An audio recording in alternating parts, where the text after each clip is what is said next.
most of the videos you'll see a top-down view of my desk. Vulkan can be controlled using a combination of the mouse and keyboard and optionally with an Xbox 360 controller. Oh yes, and the boxing gloves, that's just my way of psyching up for a day at the office. We all have our thing. This is Vulkan. We'll start with the gamer tag's complaint queue. As you can probably expect, the left stick is used for navigation. Hold it up or down to quickly navigate the column of gamer tags. Agents can also use the D-pad, but in order to give them a greater degree of control, holding the D-pad doesn't continuously move the cursor. It only moves the cursor once per press. Like I showed on an earlier slide, each of our decision types corresponds to a color on the Xbox 360 controller. Red for accurate, green for inaccurate, yellow for escalate, blue for reasonable. Once an enforcement agent knows these color codes, they can literally kick back in their office chair and start issuing enforcements. Here, you can see how with only button presses, an enforcement agent can roll through the queue. The cursor simply continues to the next item once a decision has been made. Obviously, we're tuning for both accuracy and efficiency here. The bright glossy color changes clearly indicate the decision being made, and the automatic progression to the next item allows the agent to focus on the decision, not the interface. Of course, an enforcement agent can change their decision if they make a mistake.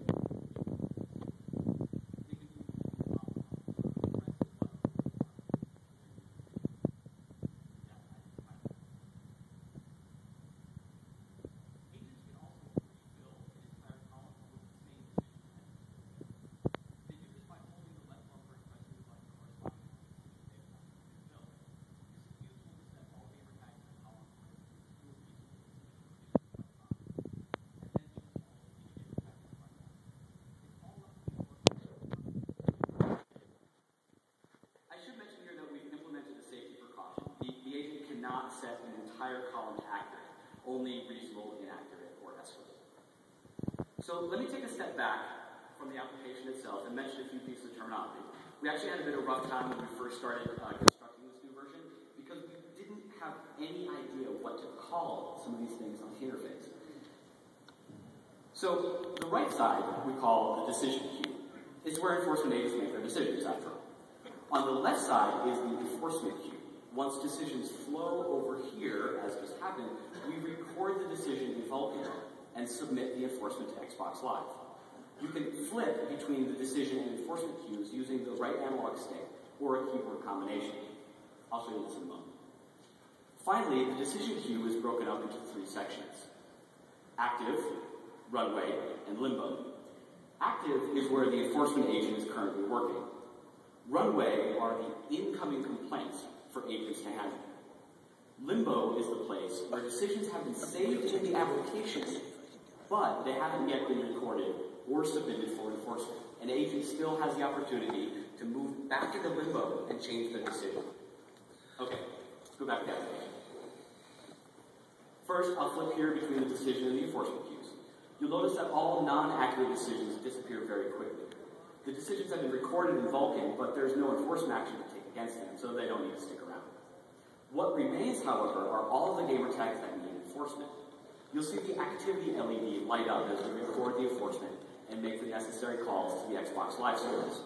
Once the enforcement succeeds, the item disappears from the enforcement queue. This all happens in the background while the agent continues their decision making, or they can flip over into the queue and watch enforcements happen in real time.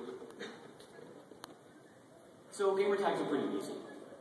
Profiles, on the other hand, are a bit more involved. I'll switch in that part of Vulkan and show you how that works. Another quick interface rundown. Decision queue on the right, enforcement queue on the left, just like with gamer tags. Active column full front, limbo columns to the left, also just like gamer tags, but limbo for profiles only has two columns because of the extra space we need for the profile column. This is the new piece that we don't have for the gamer tag complaints. This is where we can see the content on the user's Xbox Live profile after they've had a complaint lodged against them in the profile category. In addition, their avatar is displayed. This lets us find the modded ones. Okay, back to the application. Profiles work much the same way as gamer tags. Navigation is the same, decision buttons are the same, even the process is very much the same. Agents make decisions on the active column, color changes, and the decision is eventually pushed through to limbo and into the enforcement queue. However, if an agent marks a profile complaint as accurate, one moment. There we go. If an agent marks a complaint as accurate, they must mark the individual fields that violate the code of conduct as well. This includes the ability to also mark the gamer tag. Why do they do this?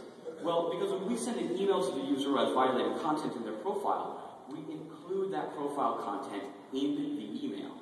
This way, the user knows exactly what they had in their profile that violated the rules.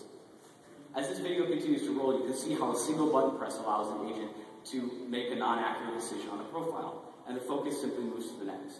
Again, efficiency is great, but we cannot sacrifice their accuracy. This is your paid subscription we're talking about, after all. So if an agent marks a complaint as accurate in the active column and then doesn't mark any profile fields as accurate, we clear their decision to ensure there are no accidental enforcements against players.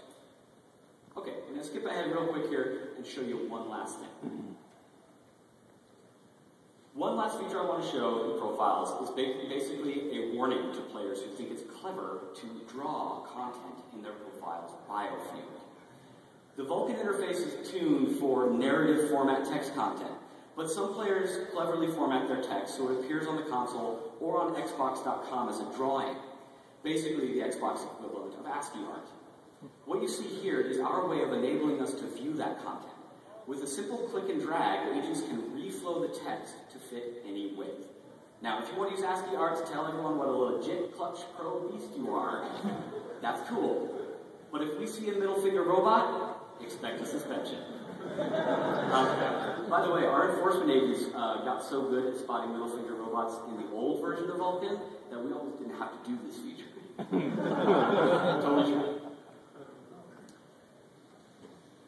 So there's a lot more to see in Vulkan, but I don't want to overstay my welcome up here.